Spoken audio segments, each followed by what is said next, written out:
Olá, ouvintes! Começa mais um Conversa Criminal, o seu podcast sobre ciências criminais.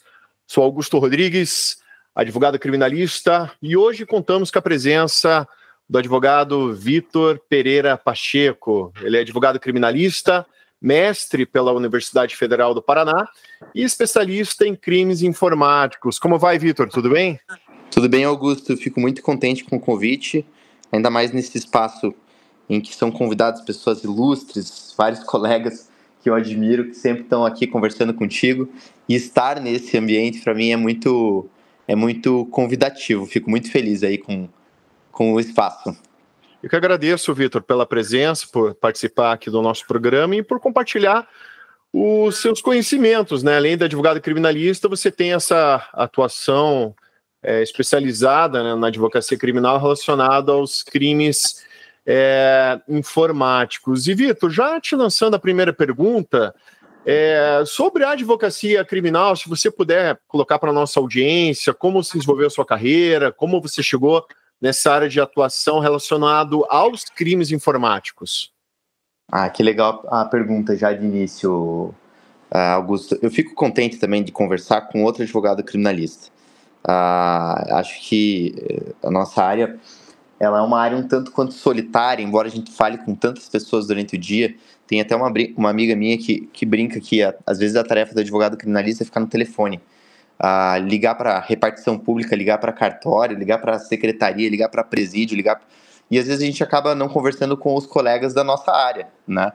Então ter esse espaço aqui, para além, né, do conhecimento aqui que a gente vai passar, do conteúdo técnico que a gente vai falar, ter um espaço também, né, de troca com outro advogado criminalista. Ainda porque acho que a nossa profissão, no final das contas, ela acaba sendo bastante peculiar. Eu brinco assim com alguns colegas que na minha vida pessoal eu não posso ter problema. Porque se eu lido com o problema dos outros, na minha profissão, né, na minha vida pessoal eu não posso ter problema, senão a gente vai degringolar, não tem jeito. E a minha formação, ela sempre foi uma formação bastante crítica. Quando eu entrei na faculdade, eu já tinha uma intenção de ser um crítico. Acabei me descobrindo já nos primeiros semestres, participando aí de eventos científicos, de discussões filosóficas, sociológicas, aproveitando bastante dessa cadeia propedêutica, né, que nós temos no início da faculdade. E uma das primeiras matérias que me interessou, no fim das contas, foi a matéria de Direito Penal. Tive um professor na faculdade, Maurício Dieter, que me despertou a entender um pouco mais das dinâmicas das ciências criminais de forma geral, mas me aproximando bastante das discussões criminológicas. Tanto que a minha formação posterior acadêmica também, sempre foi voltada a uma formação criminológica, digamos assim. Mas o que acho que é surpreendente na minha carreira é que eu não tinha intenção de ser advogado criminalista. Eu estudei a faculdade toda para ser magistrado. Entrei na faculdade, inclusive, com essa intenção de ser magistrado. As matérias, inclusive, de Direito Penal 3 na minha faculdade, que eram assuntos como dosimetria, alguma coisa assim, eram os assuntos que eu mais me dedicava, para além dessa discussão acadêmica formal, assim, né? Porque eu tinha uma intenção real de exercer a magistratura. E aí, posteriormente a isso, já chegando ao fim da faculdade, assim, eu tive um auxílio bastante grande da minha avó na faculdade. Ela me ajudou, às vezes, até a pagar a faculdade, que eu não tinha condição, enfim. E eu resolvi fazer o exame da ordem para dar um presente para ela. Estava próximo do aniversário dela, enfim. E no fim das contas, fiz o exame da ordem, passei, o resultado do exame da ordem saiu no dia do aniversário dela. Então, ao final do dia, assim, levei o resultado para ela para comemorar, enfim. E eu fui surpreendido com uma ligação do escritório da advocacia que eu estagiava na época. Me parabenizando, claro, por ter passado no exame, mas também me fazendo uma proposta para trabalhar no escritório. Como eu tinha intenção de ir para a magistratura, pensei, talvez seja uma saída como prática jurídica. Eu vou precisar de 3 anos de prática jurídica mesmo, então, de repente, é o meu caminho. Eu não tinha ainda proposta para trabalhar como assessor, alguma coisa assim, que até então seria a minha intenção. Falei, é de se pensar. Pensei uns 2 dias e aí cheguei para eles com uma contraproposta. Falei, olha, pessoal, eu aceito advogar aqui no escritório, até porque eu expliquei isso, né, da prática jurídica, enfim, vocês sabem que eu quero ir para a magistratura, mas talvez seja interessante aí como uma prática jurídica. No entanto, eu tenho a segurança em lidar com uma área só, direito penal, porque afinal foi o que eu estudei a faculdade toda. Estudei criminologia a faculdade toda, estudei dosimetria, né, como eu expliquei, enfim, e eles acabaram aceitando minha proposta de advogar na área criminal. O escritório até então era especializado na área empresarial e na área de direito de família. Os 2 sócios do escritório eram procuradores de município também, então eles eram completamente distantes assim do que de uma advocacia criminal, né, faria. Comecei a advogar, eu passei a trazer os casos para o escritório, aqueles casos bem pequenininhos de briga de vizinho. Comecei a angariar esses casos, né, enfim. O escritório tinha um padrão bastante elevado, então era cômico, assim, se chegar na recepção, o padrão de clientes, enfim. Mas foi uma fase muito, muito legal, assim, de se trabalhar. No fim das contas, no final do meu primeiro ano de advocacia criminal, eu já sabia que eu não mudaria. E não me vejo hoje fazendo nenhuma outra coisa. Não à toa que eu não me imagino nem aposentado, porque eu acho que é o que eu devo fazer pro resto da minha vida, assim. É uma coisa que eu gosto muito, é uma coisa que me brilha os olhos, e é uma coisa que eu gosto de entregar o meu melhor. Acho que a advocacia criminal nos desafia todos os dias com problemas novos, com resoluções novas, enfim, e eu aprendo muito com a minha profissão. Acho que eu não trocaria efetivamente minha profissão por nenhuma outra. Imagino que você também, Augusto, eu gosto de conversar com você no off também, porque eu vejo em você esse brilho e é bacana a gente ter parceiros assim que sejam tão vocacionados e gostem tanto de fazer o que a gente faz, no fim das contas. E aí, poxa, comecei, né, nessa advocacia, gostando da advocacia, entregando o que eu tinha de melhor, não só o conhecimento técnico, mas eu acho que a gente tem que entregar outras coisas na advocacia, que são, às vezes, mais importantes. O acolhimento, acho que é a palavra que eu mais uso no meu escritório, como norteador das nossas atuações. Eu já falei isso para todo mundo que trabalhou comigo, de que conhecimento técnico eu acho que todo mundo pode entregar. É fácil entregar conhecimento técnico, embora, né, o conhecimento técnico ele não é fácil de adquirir, mas não é um diferencial a ser entregue. A gente pode entregar tantas outras coisas. Acolhimento, por exemplo, é uma das coisas que a gente consegue entregar. Disponibilidade é outra coisa que a gente consegue entregar. E eu tento ao máximo trabalhar com esses outros elementos. Eu tive essa forma de atuação desde o início, assim, sabe? Então, sempre que eu entrei em um caso, eu entrei de cabeça. E eu me recordo de um caso que eu atendi em meados de 2020, mais ou menos, que era um caso de uma situação de stalking. Seja a perseguição, né, na forma natural, na forma corriqueira, como a gente conhece, como um cyberstalking também acontecia. E na época eu fiz uma pesquisa para entregar um parecer, digamos assim, para cliente, que supostamente era vítima, né? Aliás, supostamente não, era vítima do stalking. E aí, após fazer a pesquisa para a reunião inaugural com ela, a gente sentou para fazer essa conversa. E eu expliquei para ela, falei, olha, você está à frente a um fenômeno, se chama stalking, então a gente, né, é um fenômeno muito sério, está aqui literatura, caso você queira entender um pouco mais. Ela também era uma acadêmica, então eu trouxe um material acadêmico para ela, mas eu trouxe uma infeliz notícia para ela, que no final das contas não era criminalizada essa conduta no Brasil. Embora nós tínhamos o conhecimento do fenômeno, né? A gente não tinha a criminalização no Brasil. E à época, inclusive, existia até uma confusão se seria tipificado como ameaça, o que a gente tem uma dificuldade, né? Porque às vezes não é efetivamente uma ameaça, ou como perturbação de tranquilidade, que era uma contravenção penal. E que, claro, tinha uma pena super baixinha, né? Não tinha a relevância jurídica que foi dada posteriormente com a criminalização da conduta. Trouxe essa notícia para ela, no final das contas ela preferiu até não seguir adiante com com a situação, e eu aproveitei desse material que eu tinha feito de pesquisa e publiquei assim, em alguns blogs, alguns ambientes virtuais, assim, né, sobre o que seria, sobre os projetos de lei que existiam no Brasil, enfim. Passa-se um mês, mais ou menos, Augusto, a criminalização acontece. E aí, a mídia vai atrás de especialista para falar sobre. Os últimos escritos que existiam eram meus. Então, foi uma coincidência bastante grande. Então, eu passei por uma série de entrevistas, enfim, meu nome ficou bastante em voga naquela época. E até hoje sou procurado por conta dessa situação em especial, que é bastante peculiar, mas que, no fim das contas, me dedicou assim, a uma formação hiper especializada, digamos assim. Hoje, até no escritório, nós ainda não denominamos assim, que nós temos uma hiper especialização, mas é um caminho que está acontecendo de forma natural. A criminalização aconteceu em 2021, então de 2021 para cá a gente vê uma crescente bastante grande no escritório de casos voltados ao direito informático, ao direito penal informático, né? Tanto que no ano passado, a nossa porcentagem é de 67% dos casos que nós atendemos são relacionados ao direito penal informático. O que nos dá uma segurança bastante grande para se trabalhar nesses casos e, efetivamente, uma especialidade, digamos assim, né?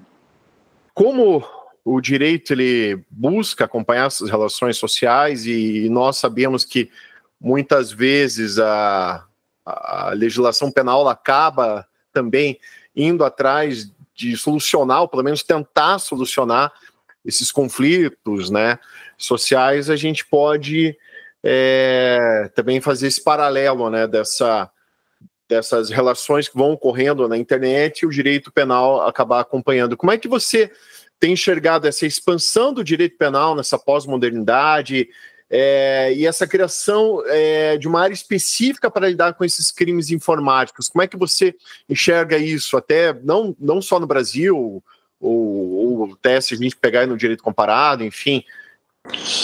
Pois então, Augusto, é verdade isso. A gente tem uma recém-problemática, né? A vida digital é bastante recente para nós e nós estamos aprendendo a lidar com isso. Afora as gerações mais novas aí que já estão nascendo, né, nesse ambiente, todos nós estamos aprendendo, no fim das contas. E o direito, né, o próprio legislativo, enfim, acompanha essa alteração, né, de vivência, né? E dentro disso a gente tem inúmeras problemáticas. Então a gente está frente a fenômenos que são bastante recentes, que nós estamos aprendendo a lidar e que o direito quer dar resposta, né? Só que não existe resposta pronta sem reflexão, sem ciência, sem a reflexão de forma geral, né? E dentro dessa dinâmica a gente percebe problemas que são decorrentes aí dessa falta de desdobramento, né? A gente tem um fenômeno que é bastante enfático, né? Que é a expansão do direito penal nos últimos tempos, né? Na pós-modernidade, que a gente sabe que é longe de ser uma solução político-criminal relevante, né? A criminalização de condutas, enfim, e isso vai ter um reflexo no próprio direito informático. E eu insisto aqui em dizer direito informático, e talvez seja essa a primeira problemática que a gente tem quando a gente trata de uma área que é tão específica. Existem várias pessoas que falam, às vezes, da nossa área como direito cibernético, ou crimes cibernéticos, ou crimes virtuais, né?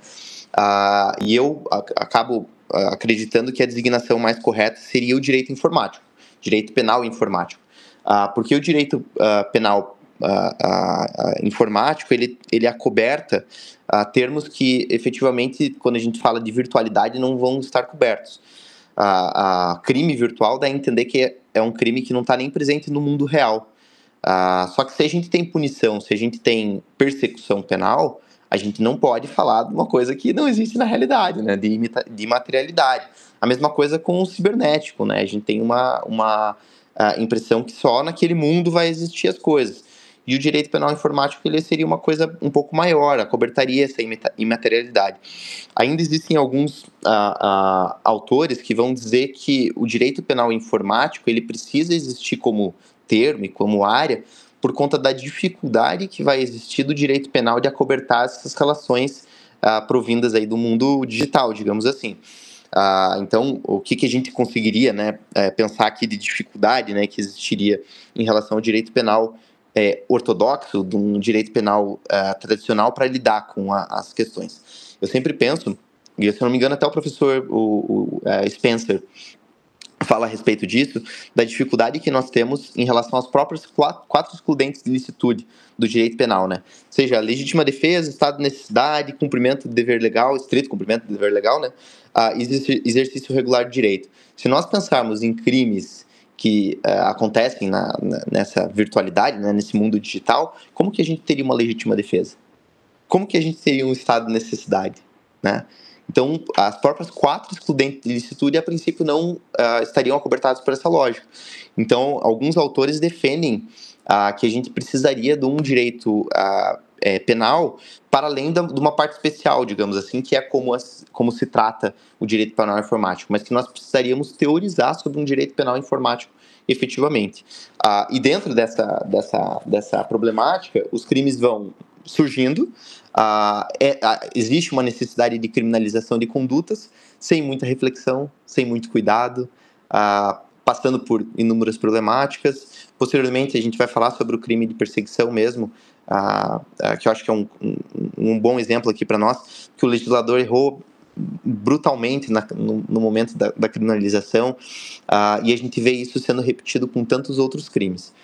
Eu gostei que você já falou da lei Carolina Dickmann, né, porque é um dos primeiros marcos que nós tivemos em relação a um direito penal informático, que é a atribuição do artigo 154A, né, que é a invasão de dispositivos informáticos. Esse é um crime informático de natureza pura, né, ele é um crime próprio, né, desse mundo digital e dessa lógica que nós teríamos em relação a um direito penal informático. Então nós temos aí uma problemática, né? Até crimes que são atribuídos aí posteriormente a uma vigilância, digamos assim, em relação à virtualidade, né? O crime de furto, né? O artigo 155, ele recebe lá em 2021, pela lei 14.155, uma designação específica, que é o parágrafo 4º, que eu vou até pedir licença aqui para abrir uma aspas, né?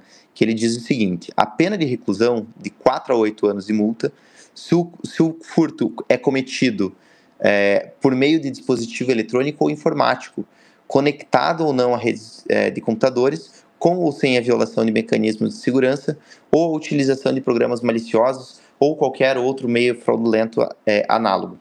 Aqui a gente já tem um dos primeiros vícios que existem quando a gente percebe a criminalização dessas condutas relacionadas ao mundo digital, né? A gente percebe que todas elas, sempre que o legislador vai normatizar, né, digamos assim, ele sempre coloca várias conjunções ou com ou sem violação de mecanismos, ou com utilização de programas maliciosos, etc, etc, etc. O que nos dá um vício em relação à própria lex certa, né, pensando no princípio da legalidade, enfim. E isso é uma coisa que a gente vê de forma bastante enfática quando da criminalização das condutas desse mundo digital. O que me dá uma impressão de que o legislador nunca sabe muito bem o que ele está falando, sabe? Então ele tenta cobertar várias coisas, mas né, no final das contas não está falando sobre nada. O próprio furto, a gente tem um outro problema, que o caput do artigo ele fala lá, né, em subtrair para si coisa alheia móvel. E quando a gente fala de dispositivos eletrônicos, a gente não está falando de coisas alheias móveis. Por exemplo, roubo de dados, furto de dados. Dados não é móvel, dados é imaterial. Então, como que a gente vai, né, inserir a problemática do furto? Então, esse próprio parágrafo 4º, para mim é uma coisa que me chama bastante atenção e que, claro, vai ser alvo de crítica da academia, da nossa parte da academia, né? Não tem como a gente entender essa dinâmica, né? Então, voltando, né, em relação aos tipos, né, que nós tivemos, né, o estoque mesmo é um outro tipo que nós tivemos já pensando nesse mundo digital. Nós temos aí um projeto de lei bastante interessante em relação a deepfake, que é o projeto de lei 1272 de 2023, do senador de Goiás, Jorge Cajuru, que fala sobre adulteração maliciosa de vídeos ou áudios, né? E a gente sempre vê uma dinâmica do mundo social incentivando o legislador a tocar no direito penal e criminalizar condutas, né? A gente falou da lei Carolina Dickmann, né, que foi um marco aí para nós. O procedimento lá que aconteceu com a Carolina Dickmann, em que ela teve um dispositivo invadido quando deixou para manutenção numa loja, enfim, com vazamento de material, enfim. Nós tivemos até relacionado a esse projeto de lei que está tramitando, né, o suposto deepfake do João Dória, que incentivou que o legislativo falasse sobre isso e que tentasse, né, de forma acelerada uma criminalização de uma conduta, né? O stalking mesmo, a gente teve uma situação relacionada à atriz, à apresentadora Ana Hickman. Não sei se você se lembra desse caso, Augusto. É bastante interessante esse caso. Ela teve um fã que invadiu um hotel em que ela estava, se não me engano, no Mato Grosso, Minas Gerais. Sim, acho que deu alguns tiros na irmã dela, deu cunhado, reagiu e conseguiu até matar o atirador, né? Exatamente isso que aconteceu. Ele conseguiu acessar o hotel, entrou no quarto dela, atingiu a irmã dela, e o cunhado entrou e conseguiu, por uma legítima defesa, né, conseguiu ceifar a vida aí do stalker, né? Mas quando aconteceu esse fato, o legislativo ficou fervoroso assim, para criminalizar a conduta. Até porque a conduta do stalking, já passando até a falar desse tópico, ela veio a ser criminalizada no mundo sempre com um caso midiático, né? A primeira criminalização que nós tivemos do stalking foi nos Estados Unidos, quando uma atriz, se não me engano, Carolina Schaefer, o nome dela, ela era uma atriz que estava fazendo bastante sucesso em Hollywood, estava começando a sair nas capas de revista, enfim, e estava, né, ficando afamada. E teve um fã que começou a persegui-la. Ela, como era uma atriz nova, ela não sabia muito como reagir a isso, então, às vezes ela até recebia ele, assim, recebeu ele no estúdio dela, recebeu flores dele no estúdio uma certa vez, enfim, até que chegou um ponto que ele descobriu onde que ela morava. E ele foi até a casa dela, bateu na porta, ela inicialmente não quis recebê-lo, mas abriu a porta, e quando ela abriu a porta, ele atirou em face dela e ela faleceu. A justificativa dele perante o tribunal era de que, a princípio, ele tinha acreditado de que ela, como ela estava recebendo ele, ela estava dando uma abertura para ele se aproximar dela. Ele tinha intenções amorosas, claro, com ela, e ele havia mandado uma carta recente para ela e ela não respondeu essa carta. E ele ficou muito furioso com isso e foi até ela e matou ela. À época, os Estados Unidos discutiu essa questão. Veio a criminalização na década de 80, foi o primeiro país a trabalhar essa criminalização. E é bastante interessante que outros países seguiram esse movimento, até incentivado por esse fenômeno de expansão do direito penal, né, com os fenômenos de globalização também, a gente fica sabendo, né, de como que estão acontecendo as alterações legislativas nos outros países. A Europa discutiu muito, então Portugal criminalizou, Inglaterra criminalizou primeiro, antes que Portugal, se não me engano. E sempre existe uma discussão a respeito de elementos que sejam formais para a formalização da norma, né? Então, no Brasil, a gente percebe lá no artigo 147A, que é o crime de perseguição, né, um tipo bastante aberto, seguindo aquela lógica que eu comentei, né? A gente tem lá, abre aspas, né? Perseguir alguém reiteradamente e por qualquer meio, ameaçando-lhe a integridade física ou psicológica, restringindo-lhe a capacidade de locomoção ou, de qualquer forma, invadindo ou perturbando sua esfera de liberdade ou privacidade.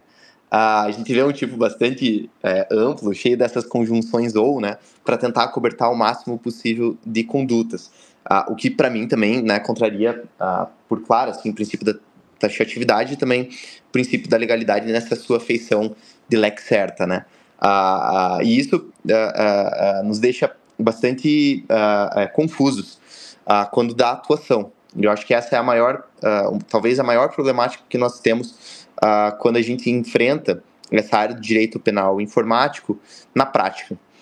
Então eu vou contar 2 casos rápidos que nos deixam um exemplo de como nós ficamos reféns do que o judiciário ou a própria autoridade policial vai entender, né?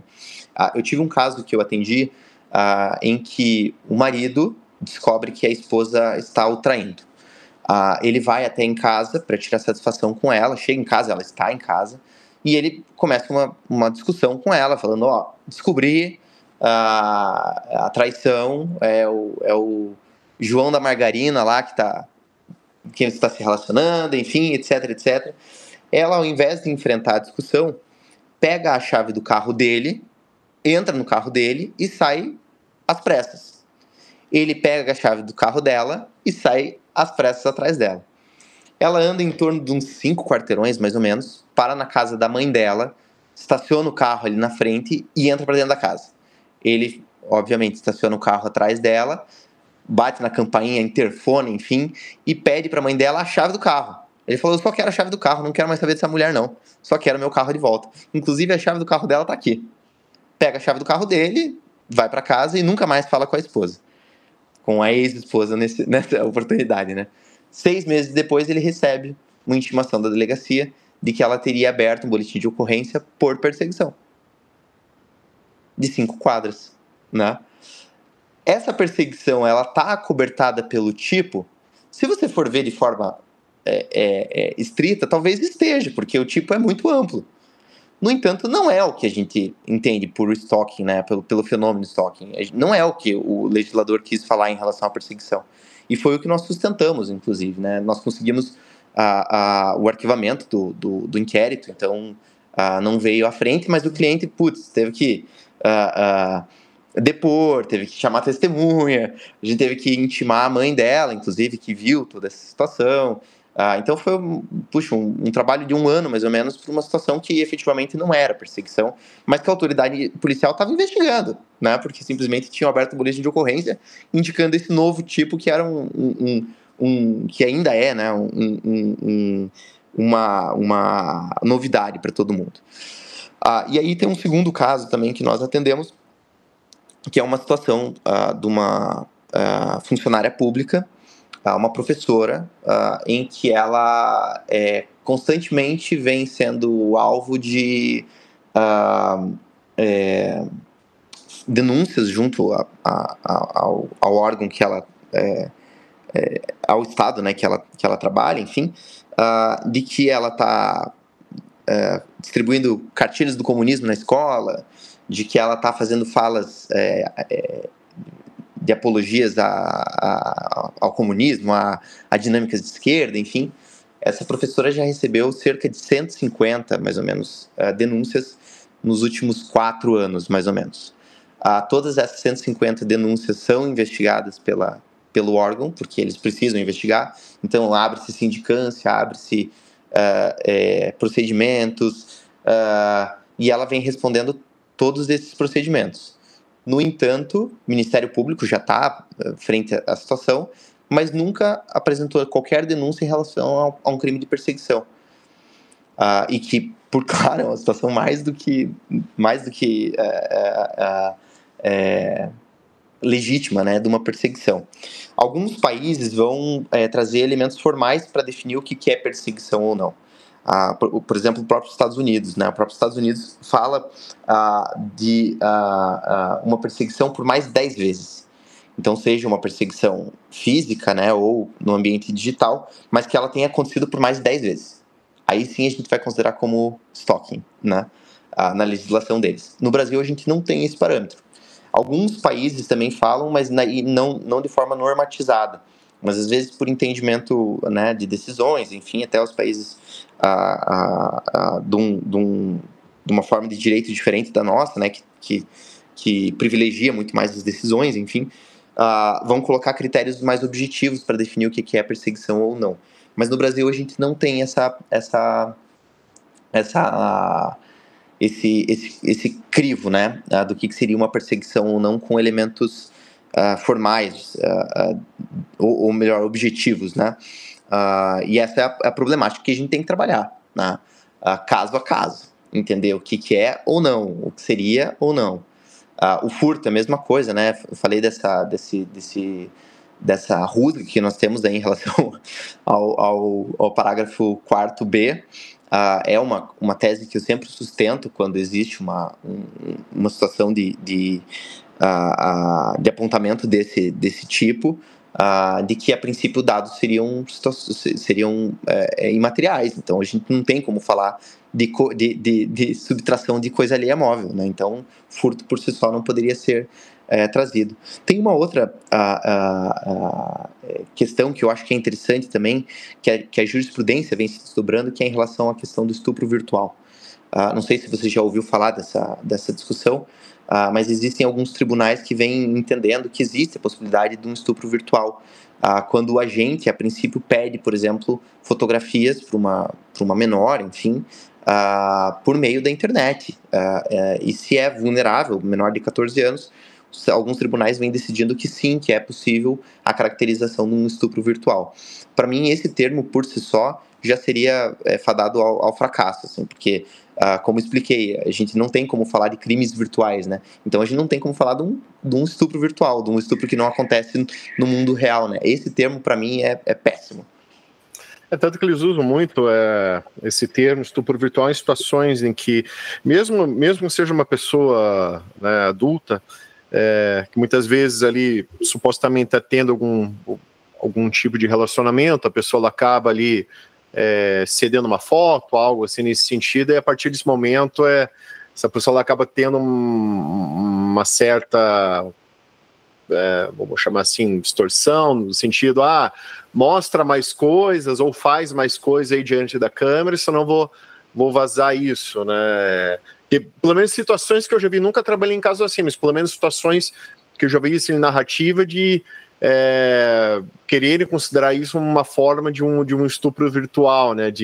Para a pessoa saciar, a pessoa do outro lado, né? Querer saciar a sua lascívia ali, ela, mediante isso, ficar obrigando a pessoa de alguma forma. Enfim, como falei no início, né? São situações, né? As relações sociais vão evoluindo e os delitos da mesma forma, né? Não sei se você já teve contato mesmo que acadêmico, né, com algo nesse sentido. Se você também concordaria num aspecto desse, com essa, como chamam, né, estupro virtual, né?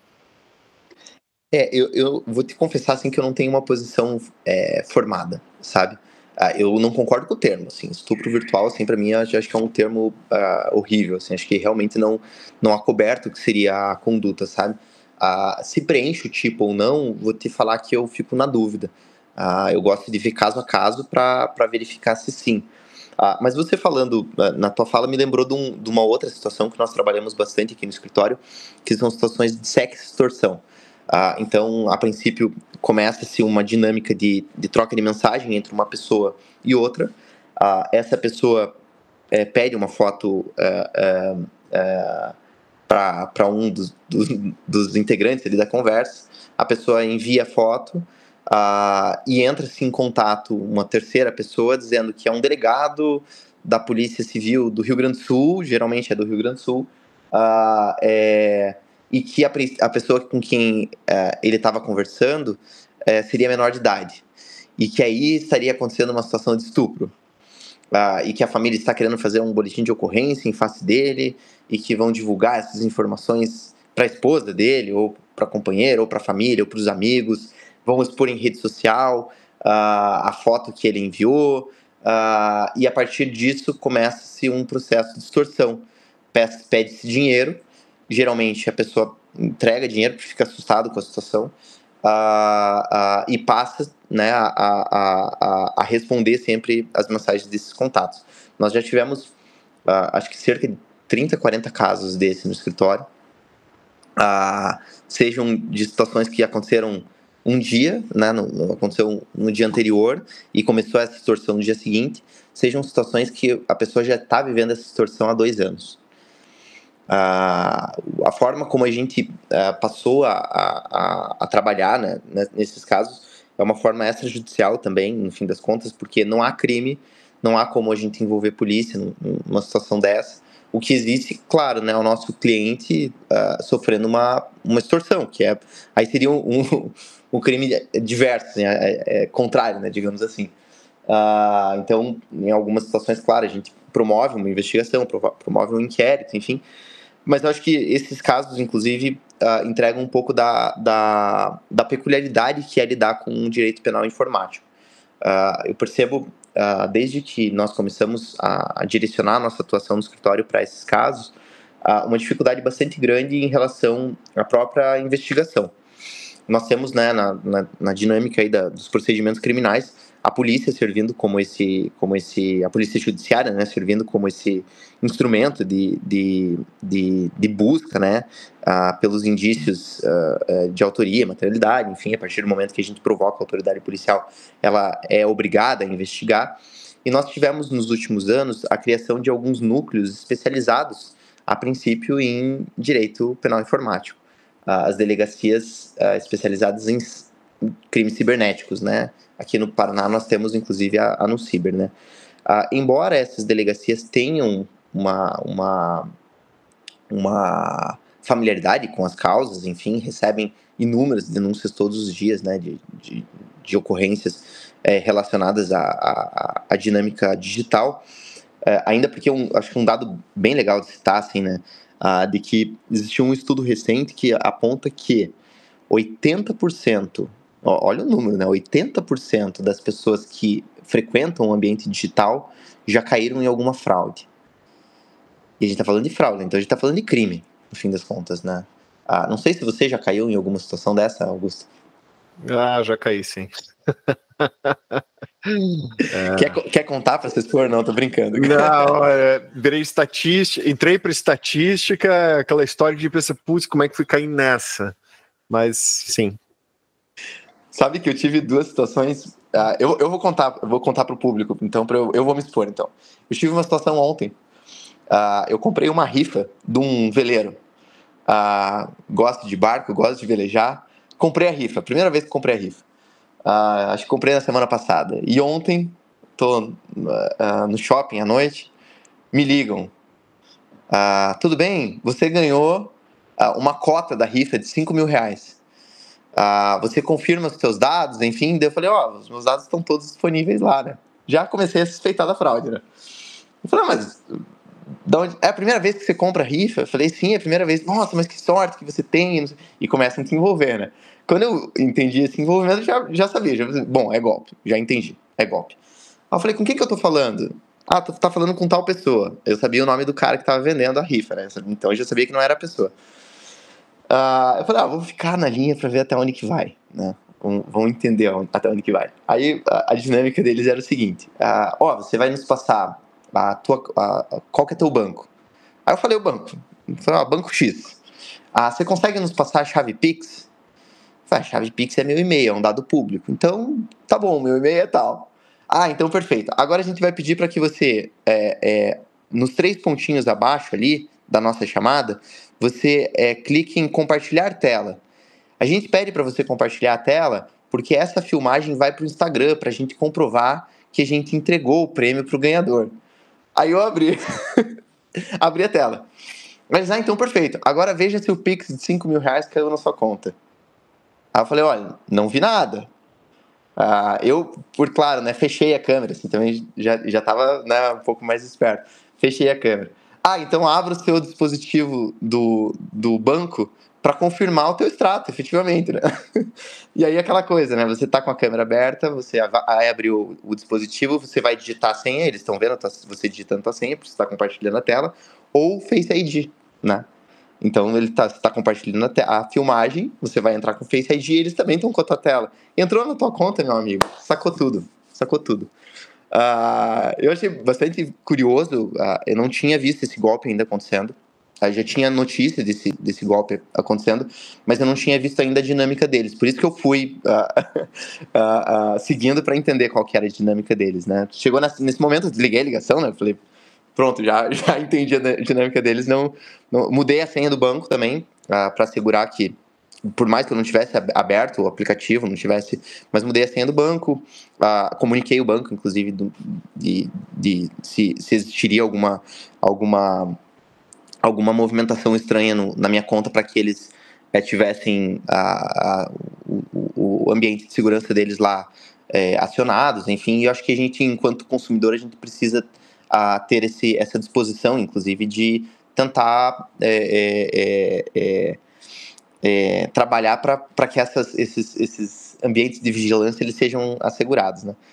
E eu tive uma outra situação também, essa foi um pouco mais cômica, em que me ligaram falando que uma compra no meu cartão de crédito do banco X teria sido acionado, né, teria acionado o ambiente lá de controle contra a fraude deles, de que existiria uma compra no Mercado Livre sendo efetuada no meu cartão de crédito, se eu autorizava ou não. Eu falei, não autorizo, claro, né? Mas já sabendo que era um golpe. Eu falei, eu não autorizo. Então perfeito. Então a gente vai pedir para que você confirme alguns dados para nós. A gente vai passar para uma outra central. E Augusto, vou te falar, assim, profissional, passa-se para uma outra central. Tudo bem, estamos falando com Vitor Pereira Pacheco? Sim. Teu CPF é tal? E era mesmo o meu CPF. Teu telefone é tal? Era mesmo o meu telefone. Teu endereço é tal? Era mesmo meu. Então nós perguntamos isso aqui porque nós identificamos uma tentativa de fraude aqui. Você disse que não reconhece essa compra, enfim. Então a gente está acionando aqui os nossos dispositivos de segurança, enfim, né? Aí eu já acabei me apresentando para eles. Eu falei, olha, eu vou confessar para vocês que eu fiquei na ligação, porque eu sou advogado, né, que trabalho com direito penal informático. Eu não tenho cartão de crédito desse banco específico, então eu sei que se trata de uma fraude desde o início. Tô mantendo aqui meu contato para vocês salvarem meu número. Quando vocês caírem, vocês podem me ligar, que aí eu defendo vocês. Fiz ali um marketing ali com eles, brinquei com eles, né, no final das contas. Me ofenderam de todas as coisas, Augusto, que você imaginasse. O fim da ligação foi bastante trágico. Me chamaram, inclusive, até de quebrado por eu não ter cartão de crédito, inclusive. Eu tenho uma situação envolvendo meu irmão. Ele estava com um carro que ele tinha comprado, estava financiado em longas parcelas. Enfim, meu irmão estava de mudança para uma outra cidade. Então ele precisou vender o carro. E basicamente ele ia vender o carro e ia quitar o financiamento. Não ia sobrar absolutamente nada de dinheiro, assim. Mas pelo menos ele não ia levar a dívida para uma outra cidade. Acabou, conseguiu vender o carro, recebeu o dinheiro e logo entrou em contato com o banco. O banco era o Banco Santander. Então a financeira era a Aimoré. Entra em contato com o banco, digita lá no Google, né? Santander, Aimoré, pega o primeiro número, liga para eles. E o sujeito fala assim para ele: poxa, não sei o que, você foi contemplado aqui com desconto. Como você está pagando o financiamento antes dele acabar, a gente sempre dá um desconto, claro, né, nas parcelas. Mas aqui a contemplação é com um desconto ainda maior. Você teria aqui um débito de 32 mil. Você consegue nos pagar, se pagar hoje, a gente consegue debitar só 13 mil. Putz, cara, 32 mil para 13 mil? Pô, meu irmão, ele me ligou assim, comemorando. Ele falou, cara, eu vou mudar de cidade com dinheiro no bolso. Que maravilha. A gente tinha uns 25 anos na época. Eu já advogava, enfim. E esse golpe não era tão conhecido. É o golpe do boleto falso. Aí, na época, ele comentou comigo. Eu falei, puxa, cara, vamos fazer o seguinte. Vamos nos assegurar. Se é do Banco Santander, se é uma financeira de um banco, né, que é o Banco Santander, a gente vai pegar esse boleto e a gente vai levar e pagar na boca do caixa. E daí na boca do caixa a gente tem segurança de que o boleto está indo efetivamente pro banco deles. E aí, dito e feito, como você disse, dito e feito. Chegamos na agência, eles bateram o código do boleto, e o boleto ia para uma outra conta, que não era uma conta do Santander, era uma conta de maquininha, que hoje é como eles efetuam esse golpe até hoje. E o boleto, assim, numeração, se você jogar a numeração, a princípio o destinatário é o Banco Santander, o boleto com as logos, né, do Santander e da financeira, enfim, tudo crendo, né, de que a princípio era legítimo o negócio. E aí, nesses casos específicos, a gente tem uma outra sistemática que é mais confusa ainda. Quando a gente dá uma olhada na jurisprudência, aí eu não estou falando de casos criminais, a gente está falando de casos cíveis, de recuperação de valores, tentando imputar ao banco a responsabilidade por essa quebra de segurança. Principalmente o tribunal daqui do Paraná vem decidindo que, a princípio, a segurança do banco não foi frustrada. Porque se nós, enquanto pagadores, temos como digitar o número do boleto, a gente tem o dever de conferir se esse número de boleto é verdadeiro ou não. Augusto, existe essa possibilidade? Não existe essa possibilidade, né? Eu vou te confessar assim, nem eu sei direito fazer isso. E eu trabalho com isso. Nem eu sei fazer direito isso. Será que o julgador sabe fazer isso? Certamente que não. Corta um dos dedos da minha mão se ele souber. Mas no fim das contas é isso, né? Claro, é culpa do lobby, né? Que a gente tem no judiciário. Me perdoe falar isso de forma aberta. E, Vitor, como é que funciona? Uma curiosidade que eu tenho a respeito da atuação prática, né?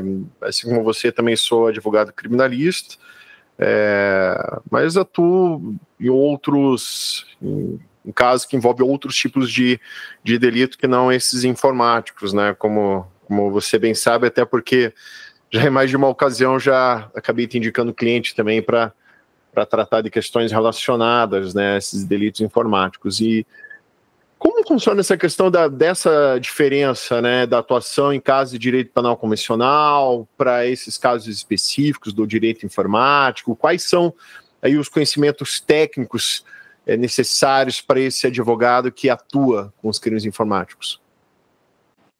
Legal a tua pergunta, até porque ela nos dá um gancho para uma coisa que eu estava falando e eu acabei não encerrando, que é um problema que nós temos em relação aos órgãos de investigação, né? A polícia judiciária propriamente dito. Estava falando um pouco mais cedo que, embora nós tenhamos essas delegacias especializadas, a gente tem uma demanda muito grande de casos acontecendo, né? Tal qual esse dado que eu repassei, 80% de nós frequentadores do mundo digital já caímos em algum golpe, alguma fraude, algum crime informático. Essa demanda, por si só, na minha prática, eu percebo que acaba conturbando muito o trabalho da investigação. Então, quando eu passei a lidar com esses casos, eu passei a acobertar a investigação também. Nós temos aí, por óbvio, por conta de provimento da OAB, enfim, a possibilidade de fazer investigação defensiva. Então, quando nós temos essa possibilidade de fazer uma investigação defensiva, eu creio que na atuação, entregando alguma coisa assim, acho que já é bastante interessante para nós, porque nós saímos na frente. Então, sempre que eu vou trabalhar nesses casos, eu passo a fazer a investigação também, por meio de sistemas de informação público. Então, às vezes, você tendo um dado que seja do agente, você já consegue descobrir inúmeras coisas. Às vezes, por uma engenharia social também, você acaba conseguindo descobrir várias coisas. Ou, às vezes, se utilizando de investigação privada. Eu tenho um escritório de investigação privada que trabalha em parceria com o escritório para tentar reunir os elementos de informação para, no final das contas, quando nós vamos formalizar a ocorrência perante a autoridade policial, nós entregarmos a ocorrência, seja por notícia-crime ou, às vezes, pelo próprio boletim de ocorrência, pela narrativa do boletim de ocorrência, mas nós entregarmos esses elementos de informação já produzidos, porque nos facilita bastante as coisas, no fim das contas. E eu acho que isso que é legal, você ter a expertise, né, de como que funciona os procedimentos policiais e como que funcionam as ações penais, para você conseguir reunir elementos de informação que sejam posteriormente provas, né, que sejam entregues de forma qualificada, né. Então, uma preocupação que nós temos bastante grande no escritório é com a cadeia de custódia dessas provas, né. Às vezes, algumas informações que nós conseguimos nessas investigações, elas não vão conseguir garantir essa cadeia de custódia pura. Então, nós acabamos nem utilizando dessas informações, né. Claro, são informações que às vezes nos vêm por meio da investigação, mas nós sabemos que num processo ela não resistiria. Então, nós já fazemos esse garimpo, digamos assim, de elementos de informação que vão a ser firmes, né? Para que posteriormente venha a dissuadir aí uma ação penal, enfim, que o agente realmente responda, né? E eu tô falando nesses termos, você consegue entender que a maioria dos casos que nós atuamos, no final das contas, é em relação às vítimas. Então, nós temos esse cuidado em relação à investigação, e quando nós trabalhamos pelos autores, aí sim o nosso olhar também é apurado em relação à investigação. A investigação foi feita de forma correta, se utilizaram desses cuidados, né, em relação à prova, porque se a gente não tem uma cadeia de custódia dessas provas digitais, o processo está fadado ao fracasso, né? E aí, no fim das contas, a gente tem muitas das vezes, quando atua pelo autor, absolvição por conta do descuido em relação à prova. Acho que a prova é o elemento crucial aqui em relação aos crimes de direito penal informático, e é a dica que eu dou para quem quer lidar com essa área, que sempre tem uma preocupação muito grande em relação à prova. Se essa prova é rígida mesmo, né, efetivamente, ou se ela não poderia ser caracterizada dessa forma. E ter expertise em relação à linguagem informática, principalmente, que eu acho que é aí que, inclusive, os autores, né, que eu comentei que fazem uma distinção em relação ao direito penal puro, ortodoxo, né, em relação ao direito penal informático, e sustentam essa tese que a gente tem que ter um direito penal informático como parte geral, sustentam que, a princípio, a gente tem uma dinâmica completamente diferente, seja em relação à linguagem informática, seja uma expertise que a gente precisa cuidar em relação à lógica, em relação à matemática, né? Porque são realmente um ambiente de comunicação diferente, né? Então, a pessoa que quiser lidar com o direito penal informático também precisar saber transitar nesse ambiente, né? E se acostumar com essas linguagens, o que é dados, o que é metadados, o que é uma herbs, né? E quais os cuidados que nós temos que ter em relação a essas coisas. Acho que essa é a primeira dica que eu tenho, assim. E uma dica em relação a aprimoramento em relação à investigação. Acho que esse é um grande diferencial que a gente consegue entregar quando a gente tem um trabalho hiper especializado. Ter essa preocupação em relação à investigação e tentar sair na frente, no fim das contas, né? Quanto antes a gente descobre o delito, enfim, a gente conseguir entender isso, e não só uma relação, uma relação em relação à investigação por sistemas, mas também uma relação em relação à própria lógica, uma preocupação em relação à própria lógica de investigação. Então, uma coisa que nós ficamos bastante atentos quando a gente está investigando é a própria engenharia social. Eu tenho um caso que nós atuamos, e esse caso eu posso falar de forma pública, porque ele foi à mídia, em contrariedade, inclusive até o que eu penso, às vezes eu acho que a mídia acaba por conturbar muito mais do que colaborar nas investigações, quando os casos ainda estão em investigações, né? Mas nós tivemos no ano passado um show de um cantor aqui em Curitiba que se chama João. Você conhece esse cantor? Sim. Você tem filhas de 14 anos? Conheço de nome, mas nunca ouvi um som do João. Se você tiver filhas, parentes, primas de 14, 15 anos, certamente você conhece o João. De nome, sim. Tá em bastante voga, assim. Por essas razões que você citou, inclusive. Ele veio a Curitiba fazer um show no ano passado, acho que em meados de março, fevereiro do ano passado, e ele passou a ser ameaçado via Twitter, de que supostamente teria uma pessoa dentro do hotel em que ele e a produção estavam, e que essa pessoa queria matar ele.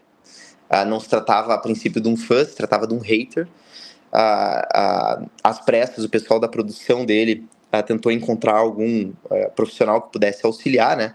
A princípio eles estavam procurando um delegado, mas cá veio a indicação do advogado para lidar com eles, né?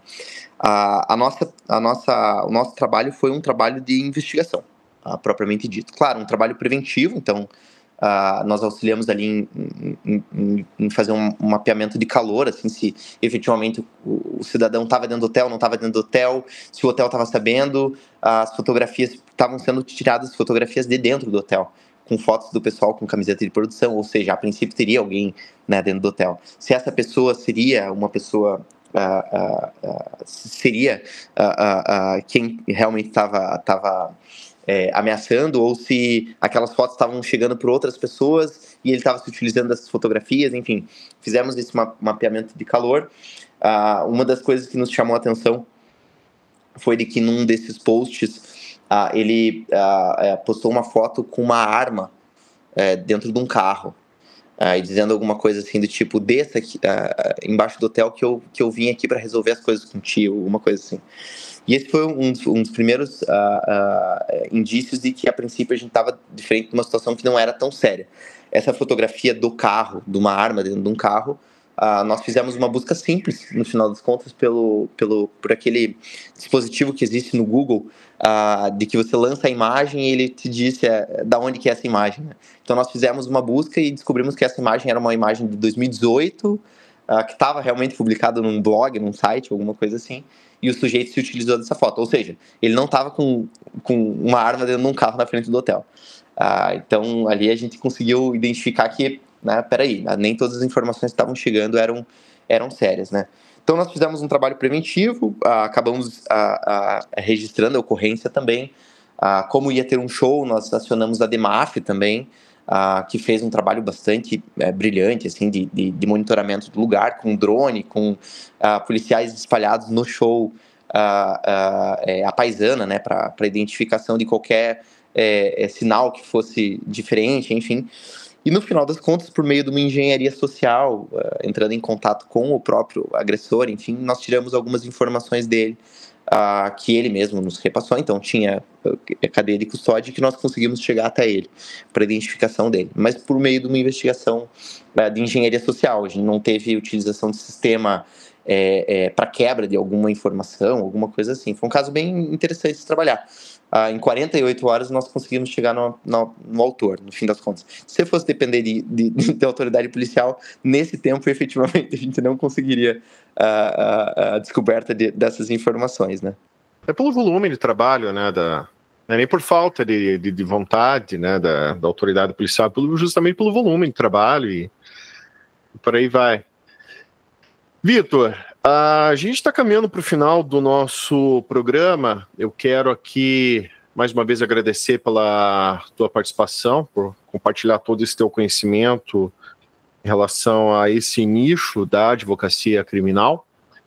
E também quero deixar aqui o espaço aberto, caso você queira fazer alguma consideração final, fazer alguma indicação para os nossos ouvintes, fazer alguma divulgação do teu trabalho, caso algum advogado também queira te procurar para eventualmente fazer alguma parceria, né, divulgar rede social, por favor, fica à vontade. Obrigado, Augusto. Antes de mais nada, queria realmente agradecer por esse espaço. Acho que essas trocas são super legais, assim. A gente conseguir contar das nossas experiências, contar da forma como nós trabalhamos, enfim, e auxiliar todo mundo que está disposto a entender um pouco mais dessas dinâmicas que funcionam no nosso trabalho. Realmente é uma área assim, que me brilha os olhos, eu gosto muito de trabalhar com isso, essa necessidade de sempre estar se atualizando em relação a essa dinâmica de mundo novo, né, digamos assim, novos sistemas, novos golpes, né? A gente faz um trabalho preventivo também, às vezes, no escritório, em relação a algumas empresas, para prevenção de fraudes, né? E uma coisa que eu sempre comento com os clientes é que a gente não tem como assegurar o nosso trabalho, porque todo dia tem uma fraude nova, todo dia tem uma forma de golpe novo. Então a gente não tem como dar completa segurança, né, de que quem vai ser acolhido por essa prevenção não vai não vai sofrer, né, nunca mais com golpes. E eu acho que isso que é gostoso dessa área, é uma área dinâmica, é uma área que te desafia todos os dias a entender esse mundo que está acontecendo, tentando conversar, né, um pouco com a área que a gente estuda aí, né, do direito de forma geral. Você falou de indicações, eu vou deixar algumas indicações culturais, digamos assim, para quem quiser se debruçar e entender realmente como essas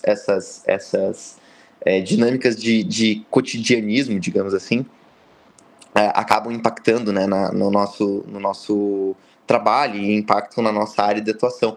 O próprio Alexandre Moraes da Rosa, ele fala que quando a gente tem a criminalização dessas condutas dos crimes cibernéticos, ele fala que existe, ao ver dele, né, uma transformação de condutas cotidianas em crimes, que é o processo de criminalização dessas condutas, né? Então, voltando a deixar dicas culturais aí, sobre stalking, a gente tem 2 séries que são bem legais no Netflix, uma série chamada You, Você, né, no português, que fala a respeito de um stalker, conta a narrativa, e é tão interessante assim, a narrativa que no final das contas você acaba ficando do lado do stalker, assim, você acha legal e quer que ele promova a sua inteligência, a sua expertise, assim, a forma esperta como ele vai desenvolvendo a sua perseguição, enfim. E tem uma outra série que aí trabalha o contrário, né, que é a série Bebê Rena. Não sei se você já assistiu também. É uma série que conta, né, uma situação de stalking também, que é uma situação real, inclusive, baseado num caso real, mas que aí a gente vê a dinâmica de quem é stalkeado. E que, puxa, a gente torce contra, claro, né, o vilão ali, né, o stalker, ele acaba se tornando o vilão que efetivamente é, no final das contas, ele efetivamente é. Acho bacana essa série, a You, porque ela acaba distorcendo nesse sentido. Mas o Bebê Rena eu assisti, recomendo também, mas tem momentos que a gente sente raiva também da vítima, porque a vítima, pô, tem situações que facilmente ele poderia se afastar, né, da stalker, mas ele parece que quer, né, enfim, assistam, gente, vale a pena. E, por favor, Vitor, se tiver também mais alguma indicação, redes, contatos, né, caso algum advogado queira te procurar, tirar dúvida, fazer alguma consultoria. Eu tenho indicação de leitura acadêmica. Eu comentei do professor Spencer, né? Ele tem um livro que é o Curso de Direito Penal Informático, que é um livro que eu acho que é essencial para quem quer lidar nessa área. Ele fala de algumas coisas que nós comentamos aqui hoje. Ele é um crítico. Ele sempre fala que ele gosta de trabalhar o direito penal informático pela lógica de um garantismo, que eu acho que é mais do que certo a gente trabalhar dessa forma, ainda mais por conta dessa acelerada expansão que a gente tem, que traz inúmeras questões aí para nós, né? Então eu deixo essa indicação acadêmica. Meus contatos, deixo meu Instagram, Vitor Pereira Pacheco, @VitorPereiraPacheco, o Instagram do escritório, Pereira Pacheco, Advocacia Criminal. Nós temos esse nicho bastante formado em relação ao direito penal informático, essa expertise em relação à investigação também, que eu acho que é um diferencial que a gente consegue entregar quando a gente trabalha nesses casos, ainda porque a gente consegue garantir, principalmente em relação ao atendimento às vítimas, a gente consegue atingir consegue garantir que os casos realmente vão à frente, né? Que eu acho que é bastante interessante, bastante legal a gente conseguir esse retorno, né? Porque a persecução penal, no final das contas, é feito para isso, para uma resposta social, né, digamos assim. Vitor, obrigado mais uma vez. As indicações do Vitor vão constar aqui na descrição desse episódio. Quero agradecer em especial você, ouvinte, que nos acompanhou até esse momento, e te peço aquela gentileza de todos os episódios. Se você conhece alguém que possa interessar por esse conteúdo, por favor, nos ajude compartilhando esse episódio. Assim vamos propagando o conhecimento. Esse foi mais o Conversa Criminal Podcast. Até a próxima e um grande abraço a todos.